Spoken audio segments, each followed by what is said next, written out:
ഇത് ഏതാണ് ഈ ഫ്ലവർ വന്നുള്ള ജബോട്ടിക്കയുടെ മരം? ഇത് റെഡ് ഹൈബ്രിഡ് ആണ്. ഇത് 5 വർഷം പഴക്കമുള്ള. ഇതിപ്പോൾ കഴിഞ്ഞ വർഷം അതിൻ്റെ 50 വർഷമൊക്കെ നിറയെ കായ്ച്ച പ്ലാന്റ് ആണ്. ഇത് ഒരു സമയത്ത് 20,000 25,000 രൂപയ്ക്കൊക്കെ മോഹവിലായിട്ട് ആളുകൾക്ക് വിറ്റിട്ടുള്ളതാണ്. പിന്നെ അത് വില കുറഞ്ഞ് 15ഉം 10ഒക്കെ ആയി. ഇപ്പോൾ ഏകദേശം 8 രൂപയ്ക്കാണ് വിറ്റുകൊണ്ടിരിക്കുന്നത്.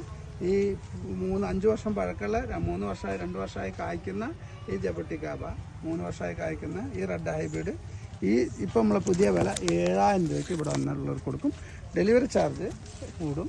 ഇവിടെ വരുന്നവർക്ക് 7,000 രൂപയ്ക്ക്. ഇതാ കായ നിൽക്കുന്നുണ്ടോ? കായ കണ്ടു. ഇതാ ഫ്ലവർ ഇതാ കാണുന്ന നിറച്ച് ഇതാ. ഇപ്പോൾ വർഷക്കാലമായിട്ട് കൂടി ഫ്ലവർ ചെയ്യുക. അതായത് ഇതിൻ്റെ പ്രത്യേകത. 4 സീസൺ എന്ന് വേണമെങ്കിൽ പറയാം. എല്ലാ സമയത്തും പൂവും കായും ഫ്ലവറും ഒക്കെ ഉണ്ടാവും. അപ്പോൾ നല്ല അടഞ്ഞ മഴ എന്നുകൊണ്ടാണ് ഇത് പൂ കുറഞ്ഞത്. വീണ്ടും പൂകൾ വന്നു, കായ പിടിച്ചു. അത് എല്ലാ പൂവും കായ പിടിക്കുമെന്നുള്ളതാണ് ഇതിൻ്റെ പ്രത്യേകത. ഇതിപ്പോൾ ഡെലിവറി ആകുമ്പോൾ